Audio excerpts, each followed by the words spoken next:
Hi everyone, welcome back to TAL Education. In this video, we are going to talk about your board exams. अपने board exams के लिए आप कैसे preparation कर सकते हैं, कौन सी वो टिप्स और ट्रिक्स हैं जिससे आप बहुत अच्छा स्कोर कर पाएंगे, इन सारी बातों के बारे में हम इस वीडियो में बात करेंगे. So watch this video till the end जिससे आप कोई भी चीज़ मिस ना करो. अच्छा, वीडियो शुरू करने से पहले एक बहुत इंपॉर्टेंट बात, अगर आप अभी 12th क्लास में हो और आप CUET या फिर BBA, BMS, IP मैट जैसे एंट्रेंस एग्जाम्स देने की प्रिपरेशन कर रहे हो, प्लानिंग कर रहे हो, तो टाल एजुकेशन आपके लिए लेके आया है बहुत ही अच्छा कोर्स जिसमें आपकी पूरी प्रिपरेशन कराई जाएगी. उस कोर्स में एनरोल करने के लिए आपको इस नंबर पे व्हाट्सएप करना है हेलो. उसके बाद आपको कोर्स डिटेल्स मिल जाएंगी, डेमो वीडियोस मिल जाएंगी. आपको वो पसंद आती हैं तो आप कोर्स में आज ही एनरोल कर सकते हो और अपनी तैयारी आज से ही शुरू कर सकते हो. Now coming back to board exams. Board exams आपके 12th क्लास के सबसे इम्पॉर्टेंट एग्जाम होते हैं. बोला जाता है कि लाइफ में 12th के बोर्ड एग्जाम्स की बहुत वैल्यू होती है. रीज़न ये होता है कि वही डिसाइड करते हैं कि आप आगे जाके क्या करने वाले हो अपनी लाइफ में, आपको कौन सा कॉलेज मिलेगा, आप कैसे स्कोर करोगे, कौन से सब्जेक्ट में अच्छा स्कोर करोगे, कौन सी फील्ड ऑफ स्टडी चूज करोगे. बहुत सारी चीज़ों पे इफेक्ट पड़ता है इन बोर्ड एग्जाम्स का. तो इसीलिए बोर्ड एग्जाम्स में अच्छा स्कोर करना बहुत इंपॉर्टेंट होता है. अब स्कोर करना इंपॉर्टेंट तो बहुत होता है, पर वो करें कैसे, कैसे इंश्योर करें कि हम कोई भी ऐसी मिस्टेक ना करें, कैसे ऐसी ट्रिक्स या टिप्स हम फॉलो करें जिससे हम अपने बोर्ड एग्जाम्स में मैक्सिमम नंबर ला सके, मैक्सिमम आउटपुट ला सके. इन सब के बारे में आपको अभी मैं स्टेप बाय स्टेप बताने वाली हूँ. Let's start. सबसे पहला और सबसे इम्पॉर्टेंट स्टेप है स्टार्ट राइट नाउ. जब आप ये वीडियो देख रहे हो तभी से अपनी प्रिपरेशन स्टार्ट कर दीजिए. नो मैटर आपके एग्जाम में कितना भी टाइम बचा है, जितना ज़्यादा होगा उतना ही बेटर है. अगर आपके एग्जाम में 5-6 महीने हैं, 1 साल है, अगर आपको पता है आपकी 12th अभी ही शुरू हुई है, तो आपका बेस्ट टाइम है स्टार्ट करने का. क्योंकि आप अपने कोर्स के साथ साथ स्कूल में जैसे आपको पढ़ाया जा रहा है, तो आप अपने टीचर्स के साथ साथ उन चीज़ों को पढ़ना, घर पे रिवाइज करना स्टार्ट कर सकते हो, जिससे आपको बोर्ड एग्जाम्स के टाइम पे कोई प्रॉब्लम ना हो. अगर आपके एग्जाम आने में 5-6 महीने हैं या उससे भी कम है, तो भी अभी से ही शुरू करो. क्योंकि जब भी आप कोई चीज़ कल के लिए टालते हो तो वो हमेशा टलती रह जाती है और आप उसकी प्रिपरेशन स्टार्ट नहीं कर पाते हो.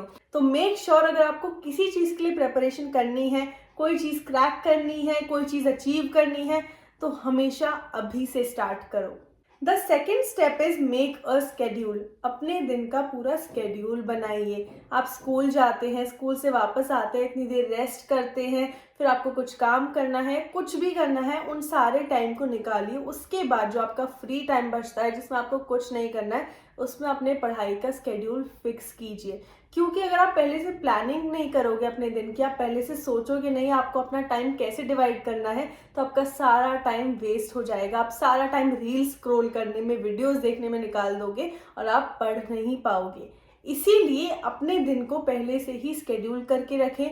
बोर्ड एग्जाम्स आने वाले हैं तो अपने दिन को उस अकॉर्डिंग स्केड्यूल कीजिए कि आप 1 मिनट भी वेस्ट ना कर रहे हो. जो भी आपको फ्री टाइम मिलता है पढ़ाई के अलावा, स्कूल के अलावा, जो भी चीज़ आप इम्पोर्टेंट करें उसके अलावा फ्री टाइम जो मिलता है ना, उसमें आप रेस्ट करना. उसमें कोई भी फ़ोन में वीडियोस देखना, रील्स देखना, एक्सप्लोरिंग एवरीथिंग, या फिर बाहर घूमने चले जाना, थोड़ा बहुत वॉक करना, थोड़ा बहुत बाहर जाना is okay, but time waste मत करना. Give yourself some rest. थोड़ी सी नींद ले लेना, नैप्स ले लेना, जिससे आपका माइंड फ्रेश रहे पढ़ने के लिए. So make your schedule accordingly. The next step is studying 2 subjects in a day. एक दिन में 2 सब्जेक्ट से ज़्यादा मत छूना. रीज़न ये होता है कि अगर आप एक ही सब्जेक्ट करोगे तो आप 3-4 घंटे या फिर उससे ज़्यादा अगर आप आवर्स निकाल रहे हो पढ़ाई के लिए, तब आप एक सब्जेक्ट पढ़ते पढ़ते बोर हो जाओगे, आपका कंसंट्रेशन हट जाएगा, आपको मज़ा नहीं आएगा पढ़ने में. इसकी वजह से आपको वो चीज़ें याद भी नहीं रहेंगी और आपका इंटरेस्ट लो होगा, तो आपका करने का मन भी नहीं करेगा, और मन नहीं करेगा तो वो चीज़ आगे तक रिटेन नहीं रहेगी. अभी तो आप पढ़ लोगे बट रिटेन नहीं रहेगी. इसीलिए जब आप सब्जेक्ट चेंज करते हो, दूसरे सब्जेक्ट पे हॉप करते हो, तो आपका इंटरेस्ट वापस से जग उठता है, और इंटरेस्ट जगता है तो आप पढ़ाई भी अच्छे से करते हो, दिल से करते हो, वो चीज़ आपके ब्रेन में फीड हो जाती है. इसीलिए मेक श्योर आप 2 सब्जेक्ट्स एक दिन में पढ़ो, सिर्फ एक नहीं, और दूसरी चीज़ ये 2 से ज़्यादा भी मत करो, क्योंकि कहीं देखा थोड़ा थोड़ा थोड़ा करके किसी में कुछ हो ना पाए। इसीलिए एक सब्जेक्ट को एटलीस्ट 2 घंटे दो। ट्राई करो 1.5 से 2 घंटे में उस सब्जेक्ट का एक पोर्शन आप तैयार कर लो। एक चैप्टर कर सको तो बहुत बड़ी बात है, लेकिन अगर वो भी ना हो पाए तो आधा चैप्टर या ये सारे टॉपिक्स कवर हो जाए, उन सारी चीज़ों को पहले से सोच के रखो, प्लानिंग करके रखो, ठीक है।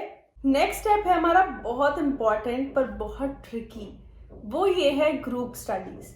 तो ग्रुप स्टडीज का एक बहुत बड़ा मिसकंसेप्शन है कि जब भी हम ग्रुप स्टडीज करते हैं ना तो हम डिस्ट्रैक्ट हो जाते हैं, क्योंकि हम बातें करने लग जाते हैं, ऑफ टॉपिक चले जाते हैं, पढ़ाई तो हो ही नहीं पाती है। तो उसके लिए मैं ये कहना चाहती हूँ कि ग्रुप स्टडीज से बेहतर पढ़ने का तरीका कोई नहीं है, अगर आप जेन्युइनली सीरियसली ग्रुप स्टडी कर रहे हो तो ग्रुप स्टडी करने का तरीका ये है कि अपने फ्रेंड्स के साथ या फिर कोई ऐसा इंसान हो जो आपके साथ पढ़ना चाहता है, उनके साथ आप बैठिए, आप पढ़ना स्टार्ट कीजिए। उससे फ़ायदा आपको ये होगा कि आपके जो मन में डाउट्स हैं वो क्लियर कर पाएगा, और उसके जो मन में डाउट्स हैं वो आप क्लियर कर पाओगे, राइट। और एक दूसरे को जब गाइड करते हैं, हमारे सामने कोई और इंसान होता है ना, तो हम मोटिवेटेड भी रहते हैं। आप अकेले होगे, आपके डिस्ट्रैक्ट होने के चांसेस ज़्यादा रहेंगे, लेकिन अगर आप किसी के सामने होगे तो आपको पता होगा कि आप यहाँ पे क्यों आए हो, आप पढ़ने के लिए आए हो, सिर्फ आपको पढ़ाई ही करनी है, और आपको कोई इंसान देख रहा है, ऑब्जर्व कर रहा है, तो उसमें आप अंडर प्रेशर आके भी पढ़ने लग जाते हो। तो इसलिए ग्रुप स्टडीज एक बहुत अच्छा तरीका है, लेकिन बस आपको इंश्योर करना है कि उसमें आप टाइम वेस्ट ना करो। तो अगर आप ऐसे इंसान हो जो ग्रुप में बैठ के बातें ना करके पढ़ सकते हो, तो please prefer group studies, it's a very good option. Next step है make use of videos online. मैं उन वीडियोस की बात कर रही हूँ जो आपके कोर्स रिलेटेड है, सब्जेक्ट रिलेटेड है। अब क्या होता है, कई बार आप बुक से पढ़ते पढ़ते, टेक्स्ट पढ़ते पढ़ते, लिखते लिखते बोर हो जाते हो, वो चीज़ आपको इंटरेस्टिंग नहीं लगती है, आपका मन नहीं करता है पढ़ने का एक पॉइंट ऑफ टाइम के बाद। तो अगर एक ऐसा चैप्टर है जो आपको स्टार्ट करना है, तो उसे रीड करने से पहले यूट्यूब पे उस चैप्टर की वीडियोस निकाल लो। अगर उसकी वीडियो निकालोगे तो आपको उस चैप्टर का जिस्ट पता चल जाएगा, उसकी एक्सप्लेनेशन आप सुन लोगे, देखोगे, तो आपको बहुत बेटर अंडरस्टैंडिंग मिलेगी, और उसके बाद जब आप उस चैप्टर को रीड करने जाओगे ना, तो आपको बहुत इजीली समझ आ जाएगा। तो उन रिसोर्सेज का, उन वीडियोस का अच्छे से यूज़ करें। आपके पास इंटरनेट अवेलेबल है तो आप बहुत इजीली अपनी प्रिपरेशन कर सकते हो, तो make sure that you use it wisely. Next step is test yourself. अगर आप पढ़ते जा रहे हो, चैप्टर के बाद चैप्टर खत्म करते जा रहे हो, आपको पता कैसे चलेगा कि आपको याद कितना हुआ है, यहाँ पे फीड कितना हुआ है। आप बोल दोगे कि हाँ मुझे सारा याद हो गया, पर इसका मतलब ये नहीं है कि जब एग्जाम आएगा आप उसके क्वेश्चंस के आंसर कर पाओगे। तो वो टेस्ट करने के लिए, वो जज करने के लिए आपकी वीकनेस क्या है, आपके स्ट्रेंथ क्या है, उस सब्जेक्ट में क्या चीज़ आप अच्छे से ग्रैब कर पाए हो, वो सारी चीज़ें समझने के लिए आपको खुद को टेस्ट करना बहुत इंपॉर्टेंट है।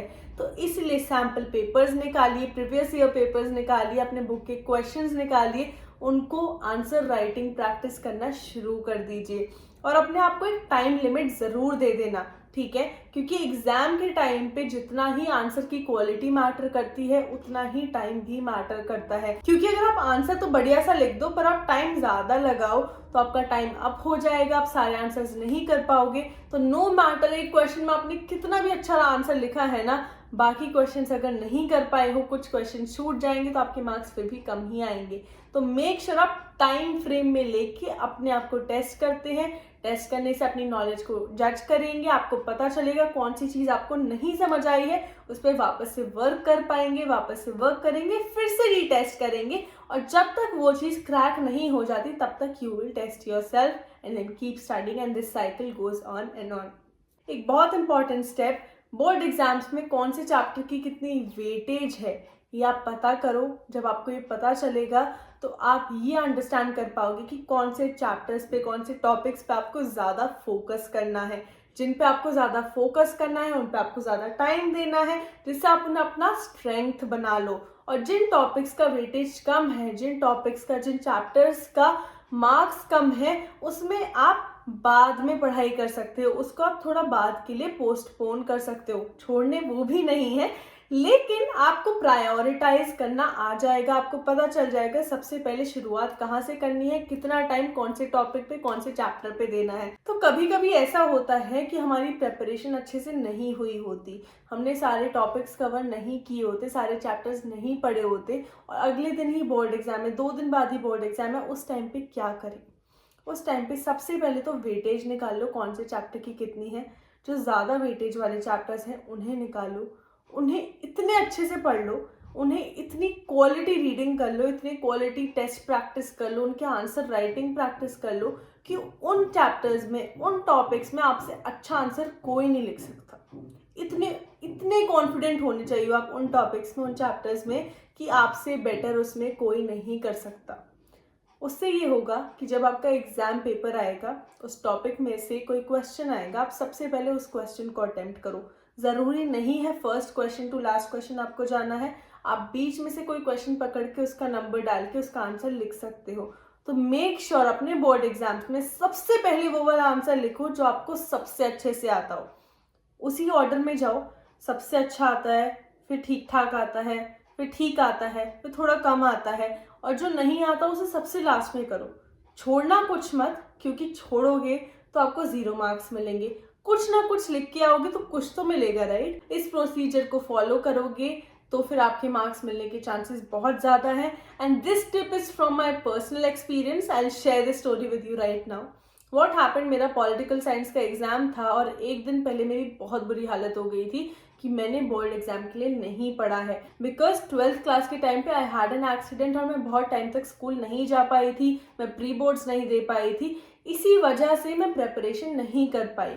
और जब एग्जाम आने वाला था तब मुझे समझ नहीं आया कि मैं कैसे प्रिपेयर करूं। तब मुझे किसी ने सजेशन दिया कि जो चैप्टर्स को पढ़ रहे हो, जिन टॉपिक्स को पढ़ रहे हो, उन्हें इतने अच्छे से पढ़ लो कि उसमें आपसे बेटर कोई नहीं कर सकता। ज़रूरी नहीं है कि सब पढ़ना है, बट जितना पढ़ो उसे इतने अच्छे से पढ़ो कि उसमें एक भी चीज़ छूट ना जाए। ये सजेशन मुझे मिला, मैंने फॉलो किया। पॉलिटिकल साइंस के एग्जाम में मेरे 95 मार्क्स आए थे। तो अगर आपके एग्जाम्स में बहुत महीने हैं, बहुत टाइम है, तो आप अभी से कितना कुछ कर सकते हो ये सोच के देख लेना। इसीलिए सबसे पहला स्टेप वापस से याद कर लेना, स्टार्ट राइट नाउ। ये मत सोचना इस वीडियो को देखने के बाद कि हाँ यार कल से स्टार्ट कर लूंगा, नेक्स्ट वीक से कर लूंगा, कर लूंगी। ये चीजें मत करना, क्योंकि अगर ये किया ना तो वो चीज हमेशा टलती रह जाती है और आपकी प्रिपरेशन नहीं हो पाती। आई होप आपको ये टिप्स यूजफुल लगे हो तो एक थंब बटन प्रेस कर देना, इस वीडियो को शेयर कर देना अपने बाकी दोस्तों के साथ। कमेंट करके मुझे बताओ कि आपके बोर्ड एग्जाम्स की प्रिपरेशन स्टार्ट करी है आपने या फिर नहीं करी है। और एक बहुत इंपॉर्टेंट बात फिर से याद दिला दूं, अगर आप CUET या फिर BBA, BMS, IPMAT जैसे एंट्रेंस एग्जाम्स की प्रिपरेशन करने की सोच रहे हैं तो आप प्लीज इस नंबर पे हेलो सेंड कीजिए। आपको डेमो वीडियोस, कोर्स स्ट्रक्चर मिल जाएंगे। अच्छे लगते हैं तो आज ही एनरोल कीजिए टैल एजुकेशन के कोर्स में और अपनी प्रिपरेशन आज ही स्टार्ट कीजिए। Now I come to the end of this video. I hope आप सबको समझ आ गए होंगे सारे स्टेप्स। अगर आप चाहो तो बोर्ड एग्जाम्स में डिटेल्ड स्टेप्स में और वीडियोस बन सकती हैं। उसके लिए कमेंट डाउन करके मुझे बताओ if you want more information on board exams. कौन सी और टिप्स एंड ट्रिक्स हैं छोटी छोटी जिनको ध्यान रख के हम ज्यादा मार्क्स स्कोर कर सकते हैं। अभी के लिए इतना ही। चैनल को सब्सक्राइब कर देना so that you don't miss any more videos like this in your future. Take care. Bye.